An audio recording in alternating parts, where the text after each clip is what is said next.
नमस्कार, हेलो। इन वीडियोस में हम सुप्रीम कोर्ट की लैंडमार्क जजमेंट्स को समझेंगे। इस हफ्ते की जो जजमेंट है उसका नाम है Neeraj Dutta versus state NCT of Delhi. ये जजमेंट 15 दिसंबर 2022 को आई है। 5 जज का बेंच था। 5 जज का बेंच मतलब कॉन्स्टिट्यूशनल बेंच। हमारे संविधान के आर्टिकल 145 के तीसरे हिस्से में कहा गया है, जब भी कोई सब्सटेंशियल क्वेश्चन ऑफ लॉ या इंटरप्रिटेशन ऑफ कॉन्स्टिट्यूशन की बात होगी तो 5 या 5 से ज़्यादा जज उस बात का फैसला करेंगे। तो इस केस में 5 जज थे। जस्टिस BV नागरत्ना ने जजमेंट लिखी है। इस केस की एक बार बैकग्राउंड स्टोरी समझ लेते हैं क्या है। एक कंप्लेनेंट है जिनकी दुकान है, उनका नाम है रविजीत सिंह सेठी। दिल्ली की ये घटना है। वो अपने दुकान पर बिजली का कनेक्शन लगवाना चाहते हैं। उनको बिजली बोर्ड के एक LDC, जो कि मेन अक्यूज हैं, LDC होता है क्लर्क, उन्होंने कहा कि आप मेरे घर पे आके मिलिए। तो वो कंप्लेनेंट जो घर पे आके मिलते हैं तो उनको बताते हैं कि आपको बिजली के कनेक्शन के लिए मुझे 15,000 रुपये की रिश्वत देनी होगी। फिर नेगोशिएशन के बाद वो 10,000 पे आ जाते हैं और शाम को उसी दिन 3 से 4 बजे के बीच में उस दुकानदार की दुकान पर वो अमाउंट दिया जाना था। वो दुकानदार जो है, वो कंप्लेनेंट, वो एंटी करप्शन ब्यूरो के पास चले जाते हैं। ट्रैप लेट डाउन किया जाता है। तो शाम को जब वो अक्यूज उनके पास गए, पैसे दिए गए, पैसे उन्होंने रिसीव किए और ड्राइवर जो उनका था एक्यूज्ड का, उसको पकड़ा दिए। तभी एक शेडो विटनेस था जो छुपा हुआ था, उसने इशारा किया और तभी टीम आ गई और पकड़ लिया। उनके हाथ सोडियम बाइकार्बोनेट सॉल्यूशन में डाले गए, जो कि पिंक कलर हो गया।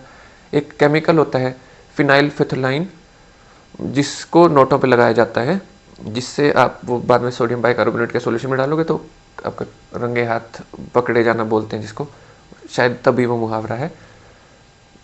तो इस तरह से पूरा इनको पकड़ा गया। इनके खिलाफ केस चला पब्लिक सर्वेंट के खिलाफ। सेक्शन 7 और 13 prevention of corruption act. Section 7 होता है पब्लिक सर्वेंट बीइंग ब्राइब्ड, इसमें 3 साल से 7 साल तक की सज़ा होती है। सेक्शन 13 होता है क्रिमिनल मिसकंडक्ट, इसमें 4 साल से 10 साल तक की सज़ा होती है। तो इनमें इनके खिलाफ केस चला। ट्रायल कोर्ट ने ड्राइवर को 3 साल की सज़ा दी और जो वो क्लर्क थे उनको 2 साल की सज़ा दी। हाई कोर्ट गए तो ड्राइवर को तो उनके खिलाफ उनका दोष साबित नहीं हुआ, क्योंकि क्रिमिनल कॉन्स्पिरेसी साबित नहीं हुई थी। और जो मेन अक्यूज हैं इनको 2 साल की सज़ा इनकी अफर्म हुई। फिर वो सुप्रीम कोर्ट गए। सुप्रीम कोर्ट में क्योंकि कॉन्फ्लिक्ट लगा कुछ जजमेंट्स के बीच में, इसलिए रेफर किया गया मैटर 5 जज के बेंच को, जो इस सवाल का जवाब दे रहे हैं कि अगर डायरेक्ट एविडेंस ना हो डिमांड का, तो क्या जब डायरेक्ट एविडेंस ना हो डिमांड का, डिमांड मतलब आपने पैसे मांगे हैं, तो कंप्लेनेंट की अगर मृत्यु हो गई हो या वो हॉस्टाइल हो गए हो। हॉस्टाइल का मतलब है कि वो प्रोसिक्यूशन का केस सपोर्ट नहीं कर रहे, पलट गए हो वो। तो जब डायरेक्ट एविडेंस ना हो डिमांड का, यानी अगर कंप्लेनेंट की मृत्यु हो गई हो या वो हॉस्टाइल हो गए हो, तो क्या दूसरे एविडेंस से प्रूव किया जा सकती है डिमांड। सवाल ये नहीं था कि डिमांड प्रूव करनी जरूरी है कि नहीं, डिमांड प्रूव करनी जरूरी है। तो इस सवाल को मैं फिर से बोल देता हूं, डिमांड साबित कैसे हो जब कंप्लेनेंट की मृत्यु हो गई हो या वो हॉस्टाइल हो गए हो, तो क्या बाकी एविडेंस से प्रूव किया जा सकता है। अब मेरी एक वीडियो थी जिसका लिंक नीचे डिस्क्रिप्शन में दिया हुआ है, जिसमें जो भ्रष्टाचार के केस पे थी, उसमें बताया गया था कि डिमांड साबित करना जरूरी है, सिर्फ पोजेशन या रिकवरी नोटों की मिलने से वो जुर्म साबित नहीं हो जाता है। उसमें किसी ने कमेंट में कहा था कि ये जजमेंट तो ब्राइब टेकर्स के लिए बड़ी हेवन जैसी है, और जो रिश्वत दे रहा है वो तो डिमांड साबित कभी कर ही नहीं पाएगा, कि तो करप्शन करने वालों की मौज हो गई। उस इंसान का कमेंट था। उस पर मैंने रिप्लाई में कहा था कि सपोज आप बहुत डिलीजेंटली, बहुत अच्छे से आप अपना काम करते हो, sincere hard working public servant हो, और किसी की फाइल आपके पास पेंडिंग है, वो इंसान आपके ऑफिस में आता है, इससे पहले कि आप कुछ समझ पाओ एकदम से आपके ऊपर नोट आप रख देते हैं या पकड़ा देते हैं, आपको पता ना चले तब तक, इससे पहले कि आप कुछ रिएक्ट कर पाओ। इतनी देर में कोई अंदर वो फ़ोन लेके आ जाते हैं, टीम आ गई, जो पूरी टीम जिन्होंने आपको पकड़ना था, इससे पहले कि आप कुछ समझ पाओ आप तो एक रिश्वत के केस में फंस गए। उस टाइम आपको लगेगा कि हाँ, डिमांड साबित करना ज़रूरी है, ये अच्छी बात है। तो जो सेक्शन 7 और 13 है प्रिवेंशन ऑफ करप्शन एक्ट के, इनमें सिर्फ पैसे रिसीव होना या रिकवरी काफ़ी नहीं है, डिमांड साबित करना भी ज़रूरी है। तो इस केस में इस सवाल का जवाब दिया गया है, अगर वो डिमांड कंप्लेनेंट अगर पलट गया हो या मृत्यु हो गई हो, तो क्या किसी और दूसरे एविडेंस से भी साबित की जा सकती है। अब 3 जजमेंट्स में कॉन्फ्लिक्ट था। जिसमें इसमें रेफर की गई हैं जजमेंट्स, पहली जजमेंट है B Jayaraj versus state of Andhra Pradesh, ये 2014 की जजमेंट थी। इसमें कंप्लेनेंट हॉस्टाइल हो गए थे और उसमें बताया गया था कि रिकवरी काफ़ी नहीं है, और उसमें नॉट गिल्टी बोला गया था कि निर्दोष थे वो। जजमेंट का नाम था B Jayaraj versus state of Andhra Pradesh. दूसरा केस है P Satyanarayana Murthy versus D inspector of police, ये 2015 का जजमेंट था। इसमें जो कंप्लेनेंट थे वो उनकी मृत्यु हो गई थी, पिछले वाले में कंप्लेनेंट हॉस्टाइल थे, इसमें कंप्लेनेंट की मृत्यु हो गई थी। उसमें भी सुप्रीम कोर्ट ने यही कहा था कि पोजेशन और रिकवरी काफ़ी नहीं है, उसमें भी नॉट गिल्टी कहा गया था। तीसरा जजमेंट ये पहले के जजमेंट था, ये भी 3 जज के बेंच की थी, तो तीनों जजमेंट ये 3 जज के बेंचेस की थी। उसमें कंप्लेनेंट हॉस्टाइल हो गए थे। जजमेंट का नाम है M Narasimha Rao versus state of Andhra Pradesh, तो ये तीनों ही जजमेंट वैसे स्टेट ऑफ आंध्र प्रदेश से आई हैं। M Narasimha Rao versus state of Andhra Pradesh, ये 2001 की जजमेंट थी। उसमें जो कंप्लेनेंट है वो हॉस्टाइल हो गए थे, लेकिन दूसरे एविडेंस से, और उसमें जो गिल्टी था उसने कहा था कि forcibly stuffed into my pocket, जो पैसे थे वो ज़बरदस्ती मेरी पॉकेट में रख दिए गए थे, लेकिन उसमें दोषी साबित किया गया था और सुप्रीम कोर्ट ने कहा था कि दूसरे एविडेंस से प्रूव किया जा सकता है। अब 2 शब्द हैं ये पूरे केस में जिनको समझाने पे ध्यान दिया है सुप्रीम कोर्ट ने। पहला शब्द है एक्सेप्टेंस, एक्सेप्ट करना। दूसरा शब्द है ऑब्टेन। दोनों में फ़र्क ये है, एक्सेप्टेंस का मतलब है कि आपने, जिसने जो रिश्वत दे रहा है उसी ने ऑफर किया आपको और आपने एक्सेप्ट कर ली, यानी ब्राइब गिवर ने ऑफर दिया और आपने, ब्राइब रिसीवर ने बस ले ली, तो एक्सेप्ट हो गई।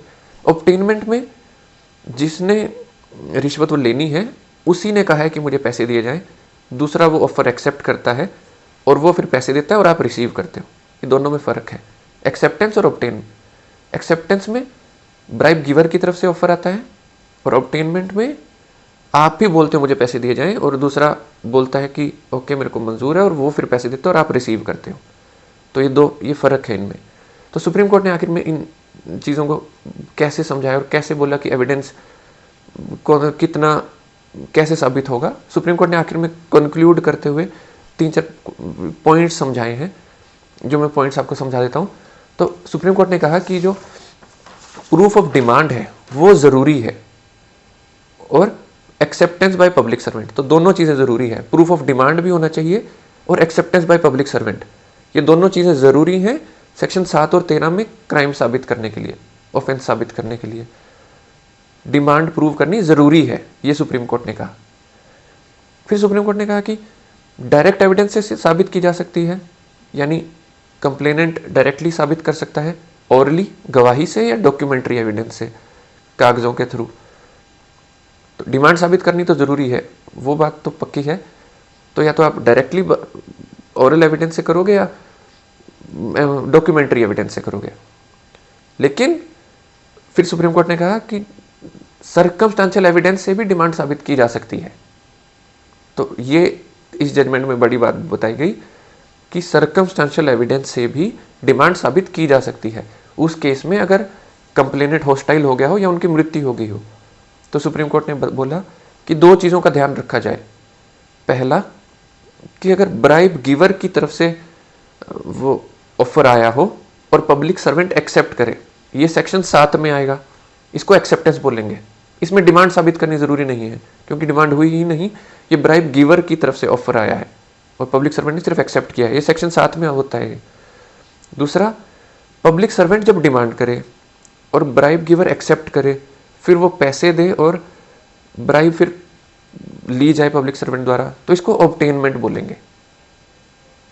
तो ये फ़र्क, ये दोनों बातों में जानना जरूरी है, एक्सेप्टेंस और ऑब्टेनमेंट में। फिर सुप्रीम कोर्ट ने बताया कि सिर्फ एक्सेप्टेंस से या रिसिप्ट से ये क्राइम प्रूव नहीं होता है, दोष गिल्ट साबित नहीं होती है सिर्फ एक्सेप्टेंस या रिसिप्ट से। तो अगर इट एमिनेट्स, अगर वो शुरू गिवर की तरफ से हो तो एक्सेप्टेंस होगी। If it emanates from taker, यानी रिश्वत, एमिनेट्स मतलब कहाँ से स्टार्ट हुई है कोई चीज़, if it emanates from taker तो ऑब्टेनमेंट होगी। तो यानी कंप्लेनेंट अगर हॉस्टाइल या डेड हो गए तो दूसरे विटनेस के एविडेंस से वो प्रूव किया जा सकता है, सर्कमस्टेंशियल एविडेंस से भी। तो तीनों फैसलों में कोई कॉन्फ्लिक्ट नहीं है जो मैंने 3 फैसले बताए, तीनों ही आंध्र प्रदेश स्टेट के, ये सुप्रीम कोर्ट ने कहा। सुप्रीम कोर्ट ने फिर अंत में कहा कि डायरेक्ट एविडेंस कंप्लेनेंट का ना भी हो तो भी दूसरे एविडेंस से गिल्ट साबित की जा सकती है, लेकिन सिर्फ पोजेशन या रिकवरी से गिल्ट साबित नहीं होगी इन दोनों सेक्शंस के अंदर। तो ये थी इस वीडियो की हमारी लैंडमार्क जजमेंट।